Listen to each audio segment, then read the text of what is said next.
we've been watching the crypto space. So when I say crypto, I usually mean Bitcoin, although there are many, many different types of cryptocurrency out there. But I have noticed that Bitcoin is now approaching 120,000 US dollars for one Bitcoin.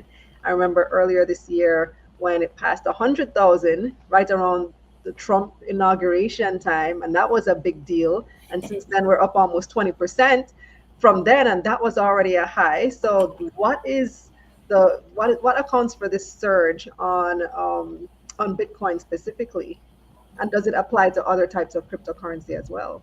Yes, they tend to trade together in a basket. So, yes, to answer your question in summary. But I just want to tell a brief story about crypto first before I jump into the numbers. So, a close friend of mine, he worked in software development, and when we were in sixth form, he was talking about cryptocurrencies. And at the time, it was very esoteric. It was weird. I was like, "What are you talking about?" Because we were just in econ class, and he kept going on about this thing called Bitcoin. And for most of its life, I've been a crypto bear because I felt as though most investors wouldn't be equipped to take exposure because of the lack of regulation, the lack of information that was out there in general, and being able to identify key drivers for performance. Because all cases of performance need some kind of context, just like what you asked, Kalila. So, I stepped back and I said, boy, this might not be for me. I didn't banish it as something that persons shouldn't necessarily touch, but I just felt as though most persons really and truly aren't equipped to touch that. Today, that has changed. It has been changing over the years. That has a lot to do with the adaptation from institutions like BlackRock. Um, there is ARK Invest, operated by Cathy Wood, that has been set up specifically for investing in these kind of instruments. There's also Galaxy and other specialized investment vehicles from hedge funds, and more traditional finance operators have a mandate to go into crypto. And this has a lot to do with the announcements related to the Genius Act that President Trump just enacted, pretty much, that just got approval in the House. The Genius Act pretty much provides a stronger legislative framework for the definition and treatment of cryptocurrencies. And what it will do is that it will now enable more finance providers to actually come in and buy them and offer financial products that are tied to cryptocurrencies, including Bitcoin.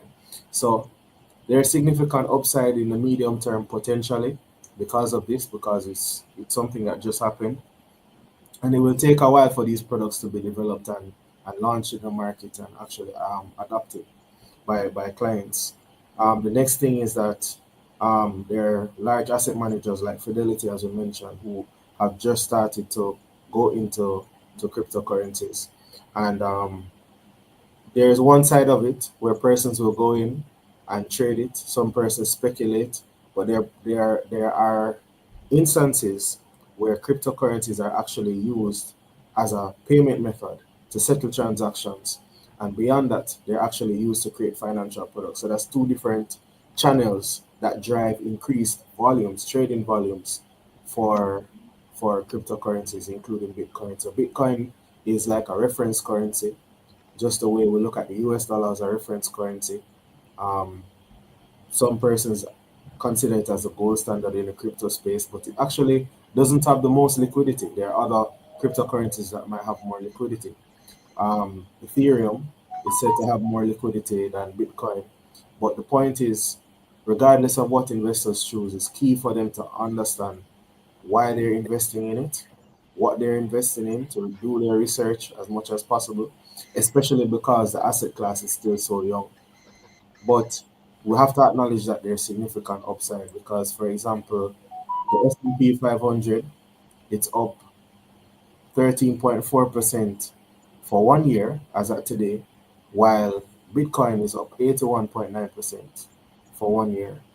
And the drawdown, which is the difference between the peak and the trough, which is a risk indicator, that is shown that is showing us 122% drawdown for Bitcoin, while the S&P 500 has a drawdown of 28.5%. So pretty much the S&P 500 is showing a much more moderate risk profile than Bitcoin, just looking at the drawdown only, separate and apart from what we know so far about it. So Before I continue, Julian, let me ask you to please check your WhatsApp. Just check your WhatsApp for me, Julian. All right, Julian, but hasn't S&P 500 always been more moderate than crypto? Crypto has always been particularly volatile and high risk. right. So what I was saying is that performance always needs context. And yes, I do agree that this is likely to be unchanged in the future. So sometimes when we talk about upside, we talk about percentages in a vacuum. But the same reason crypto has so much promise also brings with it particular risks. So, for instance, the lack of understanding, the legislative framework still being very young, um, and even beyond that, the trading volumes are still fairly illiquid because when we look at the broader adaptation of the S&P 500, how it's been repackaged and used for various financial products and how it actually has permeated different financial markets, crypto has not nearly gotten to that point. And what that will do is actually change the liquidity profile of the currency. So what that means is the more liquid something becomes, meaning the more tradable it becomes, the the upside it has and the downside it has will actually change. Um, so I can give you an example. When you look at a stock that is more liquid, for argument's sake, um, you're likely to see you're likely to see upside that is not as extreme and downside that is not as extreme compared to something that is less liquid. So that's just a simple explanation of what I want to convey. So it's just a matter of putting the risk and the reward into context and understanding, okay, am I ready to take a leap in something? Even though I've seen something outperform the S&P 500, am I really in a position to lose more than if I was in a similar instrument and for a similar time frame? And that might even inform us in terms of how we allocate the funds, because it's not a matter of saying yes or no for it to be a black and white decision, but it also influences how we spread our funds across the investments. Because what we try to do as investors, number one, is to limit downside, and to limit downside, you have to understand where the upside is coming from. If the Mhm. upside is not coming from somewhere clear, it's not wise for us to invest more. So in terms of investment strategy, that's something always to bear in mind, and not just to look at percentages in a vacuum to say, okay, this thing did twice the S&P, so I'm ready to go in. But the downside might not necessarily be twice the S&P. It can be four times the downside or five times the downside, which is why I use the drawdown as an example. The drawdown is more than triple the amount, which means it's much riskier, even though the performance was way higher for the same time frame. You know, Even year to date. I'm gonna be honest with you, Julian. When it comes to cryptocurrency, I understand Bitcoin and what Yeah, drives Bitcoin and the scarcity element and what makes it inherently valuable. I right. don't fully understand the other types of cryptocurrency and what really drives them, what is behind them, why they are valuable. I, I've been trying, trust me. Sometimes there's nothing, Kalila. Sometimes there's nothing. For example, Doge. Doge was what is classified as a meme coin. Hmm. So let's backtrack. Cryptocurrencies tend to be referenced by a story, and that story is usually tied to a specific type of technology. So is it that this currency has been developed to advance transactions in treasuries markets? For example, just one specific function, because the cryptocurrency is supposed to have an underlying technology that's linked to it. However, in reality, sometimes that story is fabricated. There's no real use case, and persons who may not know the difference, they look and they say, well, Dogecoin has done 4 times, 5 times the amount of upside that Bitcoin did for the same period. Why should I look at Bitcoin when I can look at Doge? And the price might be lower. Doge is $8 or $10. I'm just throwing out figures, by the way. This is not the real trading level. Might be $5 or $10 compared to 6,000 for Bitcoin. So it's cheaper for me to go in. Number one, so my funds will go further.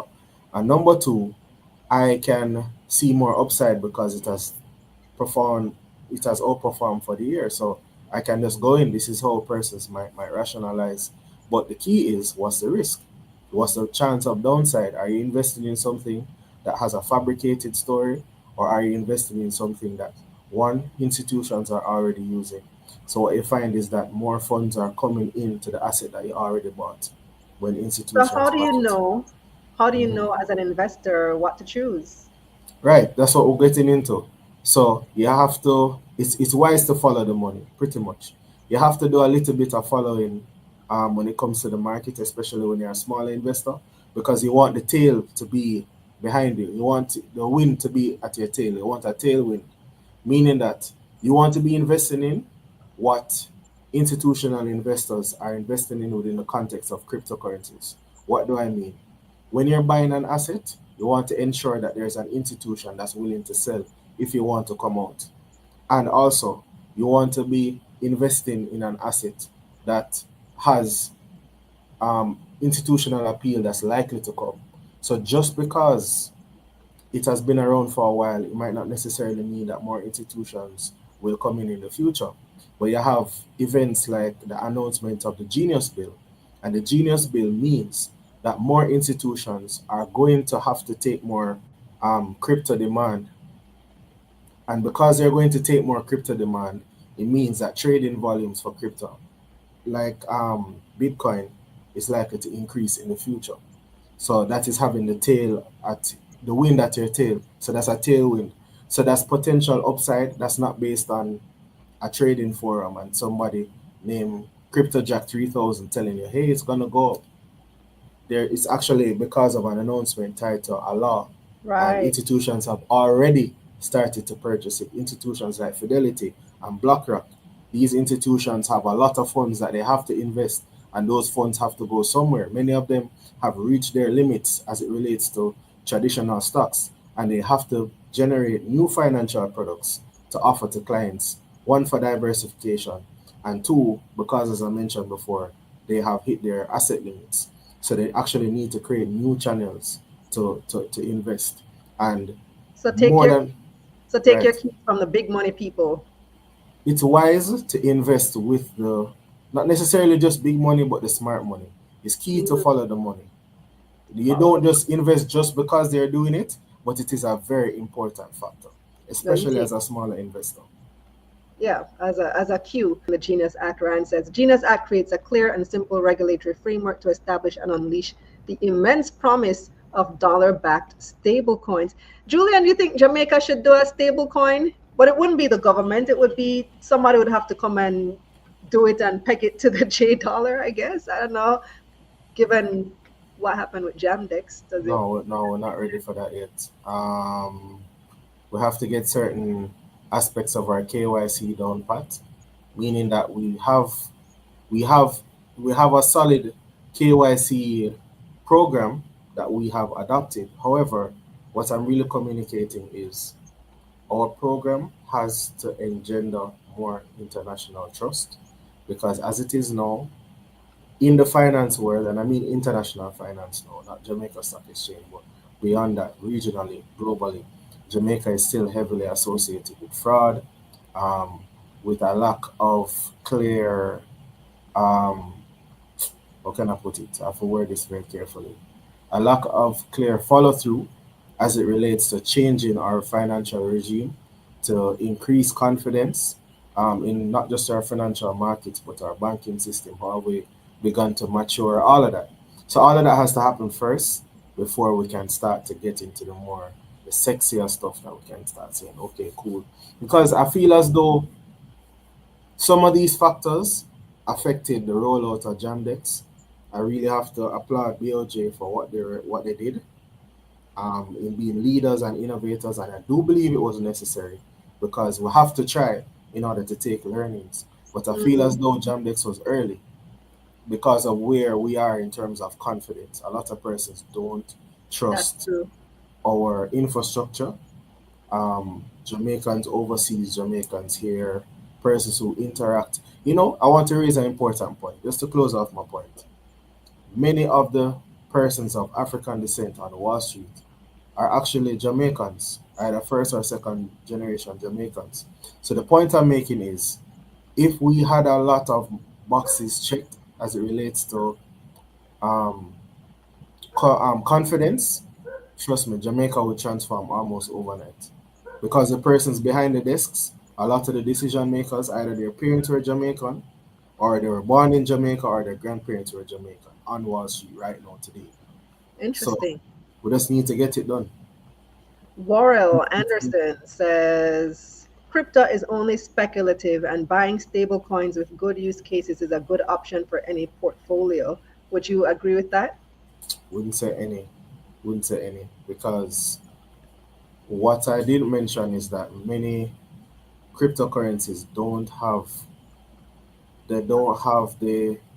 the structure that traditional equity markets have, not just around regulation but market mechanisms. For example, there aren't many instances where you have a circuit breaker rule where you can protect the downside of the market by limiting how much the asset can fall during a trading session.